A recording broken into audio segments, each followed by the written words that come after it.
నమస్తే. ఇప్పుడు మాట్లాడే టాపిక్ వచ్చేసి ఏప్రిల్ 25న ఒక మూవీ రాబోతుంది. అది పూలే, జ్యోతిబా పూలే, సావిత్రిబాయి పూలేల యొక్క జీవిత చరిత్ర ఆధారంగా రూపొందించబడుతున్నట్టు మూవీ. ఈ మూవీకి సంబంధించినటువంటి సెన్సార్ బోర్డు ఏదైతే ఉందో రకరకాల ఇబ్బందులు పెట్టి అందులో చాలా సంఘటనలు బ్రాహ్మణ సమాజానికి వ్యతిరేకంగా ఉంది. జ్యోతిబా పూలే, సావిత్రిబాయి పూలేలు ఇద్దరు చేసినటువంటి ఉద్యమాలు ఏవైతే ఉన్నాయో, కాస్ట్ డిస్క్రిమినేషన్కి అగెనెస్ట్గా యాజ్ వెల్ as జెండర్ డిస్క్రిమినేషన్కి అగెనెస్ట్గా ఏవైతే ఉన్నాయో అవి కంప్లీట్గా బ్రాహ్మణ సమాజాన్ని నెగిటివ్గా చూపించే ఉన్నాయి. అలాంటి సీన్స్ అన్ని తీయాలనేసి సిబిఎఫ్సి సెన్సార్ బోర్డు ఏదైతే ఉందో సెన్సార్ బోర్డు పట్టుబట్టడం వల్ల ఈ సినిమా రిలీజ్ అవ్వాల్సిన దాన్ని లేట్ చేసుకుంటే ఈరోజు ఏప్రిల్ 25కి రిలీజ్ అయ్యేదానికైతే ఒక ప్లాన్ అయితే చేసుకున్నారు.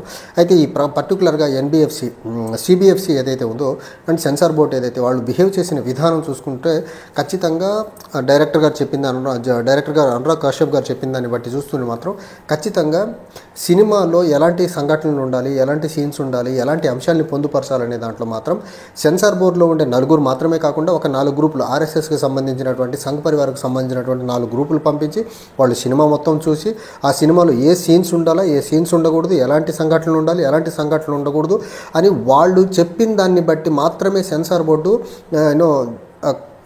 ఇలాంటి సన్నివేశాలన్నీ తీసేస్తే సినిమా రిలీజ్ చేసి దానికి సర్టిఫికేషన్ ఇస్తాం, లేకపోతే ఇవ్వము అనేసి ఈ సెన్సార్ బోర్డు వాళ్ళు పూలే మూవీ యూనిట్ని పెట్టినటువంటి ఇబ్బంది ఏదైతే ఉంది ఖచ్చితంగా బీజేపీ అండ్ ఆర్ఎస్ఎస్ వాళ్ళు సినిమాల ద్వారా ఎగ్జిబిట్ చేసేటువంటి ఏదైతే art and culture part of వ్యూలో అవ్వనివ్వండి, లేకపోతే ఫండమెంటల్ రైట్స్లో ఉన్నటువంటి freedom of right and freedom of speech and expression ఏదైతే ఉందో ఇవి రెండు కంప్లీట్గా ఉల్లంఘించుకుంటూ భారతదేశంలో చారిత్రక సంఘటనల ఆధారంగా తీసేటువంటి సినిమాలు తీస్తే బీజేపీకి అనుకూలంగా తీయాలా, లేకపోతే సినిమాలు చారిత్రక ఆధారంగా సినిమాలు తీయకూడదు అనే దానికి ఇది ఒక గ్లేరింగ్ ఎగ్జాంపుల్. ఎందుకంటే గత 10 సంవత్సరాలుగా మనం సినిమాలు చూసుకుంటే బీజేపీ యొక్క లేకపోతే ఆర్ఎస్ఎస్ యొక్క భావజాలాన్ని ఇన్ఫ్లేట్ చేసేలా వచ్చిన సినిమాలు ఎక్కువ ఉన్నాయి. బీజేపీని మెస్మరైజ్ చేసేలా బీజేపీ యొక్క భావజాలాన్ని గొప్పది అని చూపించే సినిమాలు మాత్రమే ఎక్కువ వచ్చాయి. బీజేపీ రియల్ భావజాలాన్ని, బీజేపీని వ్యతిరేక భావజాలానికి సంబంధించినటువంటి సినిమాలు చాలా తక్కువ వచ్చాయి. ఏదన్నా అలాంటి సినిమాలు వస్తే మాత్రం వాటిని అడుగడుగున వ్యతిరేకించి సినిమా నిలిపివేసిన ఘటనలు కూడా చాలా ఉన్నాయి. సుప్రీంకోర్టుకి వెళ్ళి రిలీఫ్ తెచ్చుకొని సినిమాలు రిలీజ్ చేసిన ఉదంతాలు కూడా చాలా ఉన్నాయి గత 11 సంవత్సరాల కాలంలో. అయితే ఈ పర్టికులర్ మూవీలో సెన్సార్ బోర్డు వాళ్ళు చెప్పినటువంటి మాట ఏంటంటే, ఏదైతే ఈ కాంట్రవర్సీ వచ్చేదానికి కారణం ఏదైతే ఉందో జ్యోతిబా బ్రాహ్మణ సమాజానికి సంబంధించిన అంశంలో జ్యోతిబా పూలే, సావిత్రిబాయి పూలేల క్యారెక్టర్స్ ఏవైతే ఉన్నాయో ఆ క్యారెక్టర్స్ చేసినటువంటి విధానం ఏదైతే ఉందో అవి ఖచ్చితంగా బ్రాహ్మణ సమాజానికి ఇబ్బంది కలిగించేలా ఉన్నాయి. అందులో మరీ ముఖ్యంగా బ్రాహ్మణ సమాజం సొసైటీలో ఇంట్రడ్యూస్ చేసినటువంటి కాస్ట్ సిస్టమ్ అవనివ్వండి, కాస్ట్ డిస్క్రిమినేషన్ అవనివ్వండి, లేకపోతే జెండర్ డిస్క్రిమినేషన్ అవనివ్వండి, ఇది ఖచ్చితంగా సమాజంలో బ్రాహ్మణుల పట్ల ఒక రకమైన ఒక real face of the Brahminical system ఏదైతే ఉందో అది సమాజానికి తెలిస్తే బ్రాహ్మిన్స్కి ఇబ్బంది కలుగుద్దని ఒక నిర్ణయానికి వచ్చినటువంటి ఈ సెన్సార్ బోర్డు కంటే కూడా అదర్ 4 గ్రూప్స్ ఎవరైతే సంఘ పరివారకు సంబంధించిన వాళ్ళు ఈ యాక్సెస్ తీసుకొని సినిమాను చూసి ఈ సన్నివేశాలు, ఈ సంఘటనలు తీయాలని చెప్పారో వాళ్ళని బట్టి వాళ్ళ చెప్పినటువంటి ఎడిట్స్ని, వాడు చెప్పినటువంటి కట్స్ని బట్టి చూస్తే మాత్రం చాలా క్లియర్గా వీళ్ళ రియల్ ఎజెండా సమాజంలో కొన్ని వేల సంవత్సరాలుగా కుల వ్యవస్థని పెంచి ప్రమోట్ చేసుకుంటా, లేకపోతే జెండర్ డిస్క్రిమినేషన్ని పెంచి ప్రమోట్ చేసుకుంటా, ఉమెన్కి విద్య వైద్యం అందకుండా, ఉమెన్కి ఫ్రంట్ రోల్ ఇవ్వకుండా సమాజంలో ఉమెన్ని సబ్జుగేట్ చేసిన విధానం ఏదైతే ఉందో ఇవన్నీ సమాజానికి తెలిస్తే బీజేపీకి, ఆర్ఎస్ఎస్కి రాజకీయంగా ఇబ్బంది అవుతుందని గ్రహించిన వీళ్ళు ఈ సినిమాలో ఉన్నటువంటి మెజారిటీ సన్నివేశాలన్నింటినీ కట్ చేసి రేపు ఏప్రిల్ 25న రిలీజ్ చేసే దానికి సర్టిఫికేషన్ అయితే ఇచ్చారు. ఇక్కడ మనం ప్రధానంగా చూడాల్సింది ఏంటంటే గత 10 సంవత్సరాల కాలంలో బీజేపీకి అనుకూలంగా ఉండేటువంటి చారిత్రక ఘటనల సినిమాలే వచ్చాయి తప్ప బీజేపీ భావజాలాన్ని, ఆర్ఎస్ఎస్ భావజాలాన్ని వ్యతిరేకించే సినిమాలు ఎక్కడా రాలేదు. దానికి ప్రధానమైనటువంటి ఎజెండా బీజేపీ ప్రభుత్వంలో ఉన్నటువంటి కాన్స్టిట్యూషనల్ బాడీస్, స్టాట్యుటరీ బాడీస్ అన్నింటినీ గుప్పెట్లో పెట్టుకున్నట్టే ఖచ్చితంగా CBSE statutory bodies like censor బోర్డులను కూడా గుప్పెట్లో పెట్టుకొని బీజేపీకి అనుకూలంగా సినిమాలు తీయాలా, ఆర్ఎస్ఎస్కి అనుకూలమైన సినిమాలు తీయాలా, లేకపోతే ఊరి లాంటి సినిమాలు తీసి బీజేపీ మళ్ళీ గెలిచేదానికి హెల్ప్ అయ్యేలాంటి సినిమాలు తీయాలి తప్ప ఇలా చారిత్రక ఘట్టాలు, గ్రేటెస్ట్ పర్సనాలిటీస్, సొసైటీలో ఉన్నటువంటి ఇన్ఈక్వాలిటీస్కి అగెనెస్ట్గా ఫైట్ చేసినటువంటి పర్సనాలిటీస్ని వాళ్ళ జీవిత చరిత్ర ఆధారంగా సినిమాలు తీసి బీజేపీకి ఇబ్బంది కలిగించేలా ఉంటే మాత్రం సెన్సార్ బోర్డులో ఇబ్బందులు తప్పవని మాత్రం పూలే సినిమా ద్వారా మళ్ళీ ఒక్కసారి వీళ్ళు ప్రూవ్ చేసే ప్రయత్నం అయితే చేశారు. ఇక్కడ మనం చూడాల్సింది ఏంటంటే అసలు ఎంటైర్ ఈ సినిమా సెన్సార్ సిస్టమ్ మొత్తంలో కంప్లీట్గా ఒక రిగ్గింగ్ నేచర్ వచ్చేసింది. వాళ్ళకు అనుకూలంగా ఉండే సన్నివేశాల నుంచి వాళ్ళకు నచ్చని, వాళ్ళకు గిట్టని, వాళ్ళకు వ్యతిరేకంగా ఉండేటువంటి సన్నివేశాలు అన్నింటినీ తీపిచ్చే ప్రయత్నం ఏదైతే ఉందో ఇది ఖచ్చితంగా సినిమా సెన్సార్ బోర్డులో బీజేపీ ఆర్ఎస్ఎస్ మనుషుల్ని పెట్టడమే కాకుండా, రెండో పక్క సెన్సార్ బోర్డుకు సంబంధించిన మనుషులు మాత్రమే కాకుండా సంఘ పరివార మనుషులకు కూడా ఈ సినిమాలు పంపించి వాళ్ళు చూసి వాళ్ళు చెప్పినటువంటి వాళ్ళు చెప్పిన విధంగానే సినిమాలో ఎడిట్స్ కట్స్ ఇచ్చి సర్టిఫికేట్ ఇస్తున్న విధానం ఏదైతే ఉందో ఇది కంప్లీట్గా భారతదేశంలో ఫండమెంటల్ రైట్స్లో ఉన్న వన్ ఆఫ్ ద రైట్ అయినటువంటి ఫ్రీడమ్ ఆఫ్ స్పీచ్ అండ్ ఎక్స్ప్రెషన్ని వైలేట్ చేస్తూ ఉంది. తర్వాత ఆర్ట్ అండ్ కల్చర్ని ఉన్నట్టుగా చూపించే ఆర్ట్ అండ్ కల్చర్ యొక్క రైట్ని ఇబ్బంది కలిగించే ప్రయత్నం చేస్తుంది. ఈ రకంగా బీజేపీ ఆర్ఎస్ఎస్ దేశంలో ఉన్నటువంటి వ్యవస్థలన్నీ గుప్పెట్లో పెట్టుకొని ఒక ఫెయిర్ సొసైటీని ముందుకు తీసుకెళ్లే ప్రయత్నమే లేకుండా బీజేపీ చేస్తుందనే దానికి సెన్సార్ బోర్డులో కూడా బీజేపీ మనుషులు, ఆర్ఎస్ఎస్ మనుషులు కూర్చొని సినిమాల్లో ఎలాంటి సన్నివేశాలు ఉండాలా, ఎలాంటి సన్నివేశాలు ఉండకూడదు, అండ్ జ్యోతిబా పూలే సినిమా ఆధారంగా తీస్తే వీళ్ళకి వచ్చే ఇబ్బందులు ఏంటి, సావిత్రిబాయి పూలే చేసినటువంటిది ఫైట్ ఏదైతే ఉందో ఉమెన్ ఎంపవర్మెంట్ కోసం ఆ రోజుల్లో 18th సెంచరీ అర్లీ 18th సెంచరీలో జ్యోతిబా పూలే, సావిత్రిబాయి పూలేలు చేసినటువంటి ఫైట్ ఏదైతే ఉందో against the caste discrimination, against the women discrimination, ఈ ఉమెన్ సబ్జుగేషన్ ఏదైతే ఉందో, ఉమెన్ ఎడ్యుకేషన్, ఉమెన్ ఎంపవర్మెంట్ గురించి, తర్వాత deprived sections of the society వాళ్ళ ఎంపవర్మెంట్ గురించి వీళ్ళు చేసినటువంటి ఫైట్ ఏదైతే ఉందో ఆ ఫైట్ కంప్లీట్గా బ్రాహ్మణికల్ సమాజం యొక్క రియల్ ఫేస్ని సమాజానికి తెలిసేలా ఉంది. సో అలాంటి సన్నివేశాలన్నీ తీసి సినిమాని రిలీజ్ చేయాలని మాత్రం పట్టుబట్టడం వల్ల విధిలేని పరిస్థితుల్లో సినిమా రిలీజ్ అవ్వాలి కాబట్టి కొన్ని సీన్స్ తీసేసి సినిమాను అయితే April 25th రిలీజ్ అయ్యే ప్రయత్నం అయితే చేస్తున్నారు.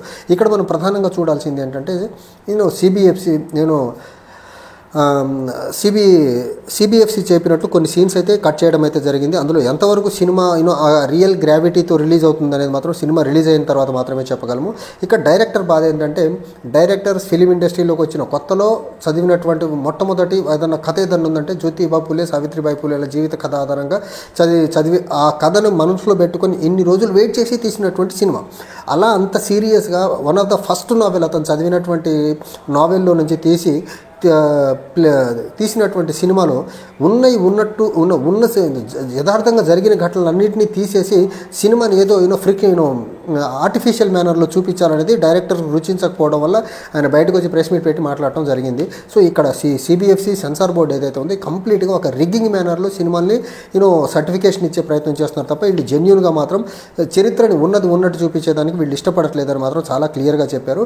ఉన్నట్టు చెప్పి చూపించగలిగితే మరీ ముఖ్యంగా జ్యోతిబా పూలే అండ్ సావిత్రిబాయి పూలేల జీవిత చరిత్ర ఆధారంగా సమాజంలో గత 2-3 వేల సంవత్సరాలుగా సమాజంలో ఉన్నటువంటి రుగ్మతలు ఏవైతే ఉన్నదో అది కాస్ట్ డిస్క్రిమినేషన్ అవ్వండి, ఉమెన్ని సబ్జుగేట్ చేసిన విధానం అవ్వనివ్వండి, ఇవి ఖచ్చితంగా బీజేపీ యొక్క భావజాలానికి, ఆర్ఎస్ఎస్ యొక్క భావజాలానికి వ్యతిరేకంగా ఉన్నటువంటి అంశాలు కాబట్టి ఇవి ఉన్నట్టుగా చూపించగలిగితే దేశంలో మెజారిటీ ప్రజల యొక్క థాట్ ప్రాసెస్లో చేంజ్ వచ్చి బీజేపీకి, ఆర్ఎస్ఎస్కి సమాజం దూరం జరిగితే రాజకీయంగా ఇబ్బంది కలుగుద్దనేసి సిబిఎఫ్సి సెన్సార్ బోర్డును అడ్డం పెట్టుకుని బీజేపీ వాళ్ళు రకరకాలుగా కట్ చేసి మాత్రం సినిమాని ఎట్టకేలకు రిలీజ్ అయ్యేలా మాత్రం చూపించే ప్రయత్నం చేశారు. అండ్ మనం ఇక్కడ చూసుకున్నట్లయితే 1884లోనే సావిత్రిబాయి పూలే, జ్యోతిబా పూలే సహకారంతో పూణేలో దేశానికి స్వాతంత్రం రావడానికి ఒక 100 సంవత్సరాల ముందే ఫస్ట్ ఉమెన్ స్కూల్ని స్టార్ట్ చేసి ఉమెన్ ఎంపవర్మెంట్ కోసం ఫైట్ చేసినటువంటి దంపతులు వాళ్ళిద్దరు. సో అలాంటి వాళ్ళ జీవిత చరిత్ర ఆధారంగా తీస్తున్న సినిమా కూడా బీజేపీ అడ్డంకులు క్రియేట్ చేస్తుందంటే బీజేపీ ఎట్టి పరిస్థితుల్లో వాళ్ళ రియల్ ఎజెండా సమాజానికి తెలియకూడదని పట్టుకుంది అనేది మాత్రం చాలా క్లియర్గా అర్థమవుతుంది. అండ్ డైరెక్టర్ అనురాగ్ కశ్యప్ మాత్రం దీన్ని చాలా తీవ్రంగా ఖండించే ప్రయత్నం చేశారు. సినిమా సెన్సార్ బోర్డుకు పంపిస్తే సెన్సార్ బోర్డు నుంచి వేరే వాళ్ళకి ఎలా పంపించారు, అసలు యాక్సెస్ మీరు ఇవ్వకుండా వాళ్ళ దాకా సినిమా ఎలా వెళ్ళింది, వాళ్ళ దగ్గరికి సినిమా వెళ్ళకుండా వాళ్ళు చూడకుండా ఈ సీన్ బాగాలేదు, ఈ సీన్ తీయాలి, ఇలాంటి సీన్స్ ఉండకూడదని వాళ్ళు బయటకు వచ్చి మాట్లాడి సినిమాలో ఉన్న సీన్స్ తీపిచ్చేదానికి గొడవ చేస్తున్నారంటే అసలు సినిమా వాళ్ళ దగ్గరికి ఎలా వెళ్ళింది?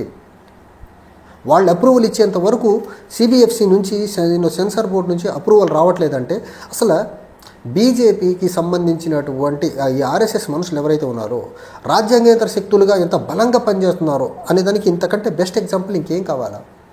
సినిమాకి సర్టిఫికేట్ సెన్సార్ సర్టిఫికేట్ ఇవ్వాల్సింది censor board, constituted under the statutory mechanism. అలాంటి స్టాట్యుటరీ మెకానిజం ద్వారా వచ్చినటువంటి సెన్సార్ బోర్డులో వాళ్ళు ఇవ్వాల్సినటువంటి సర్టిఫికేట్ ఎవరో వేరే వాళ్ళు చెప్తే మాత్రమే ఇచ్చేదానికి వీళ్ళు ఉన్నారంటే, వేరే వాళ్ళు కన్సెంట్ ఇచ్చే వరకు వీళ్ళు ఆగారంటే దాని అర్థం ఏంటి?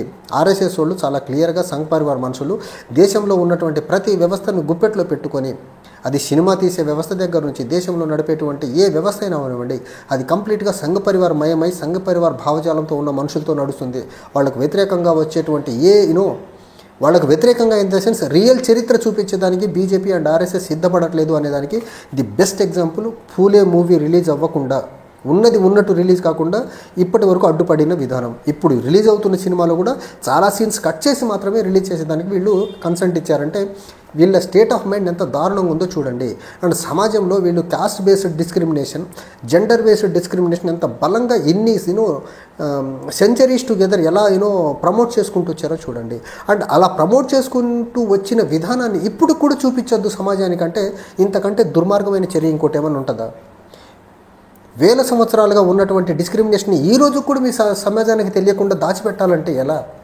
మరి సమాజానికి తెలియద్దంటే ఇలాంటి డిస్క్రిమినేషన్స్ అన్నీ ఈరోజు సమాజంలో ఉండేదానికి కారకులు ఎవరు? ఈ కారకులు ఎవరు అనేది సమాజానికి తెలియకుండానే ఈ పూలే సినిమాని ఇప్పటివరకు ఆపడం జరిగింది. Thank you.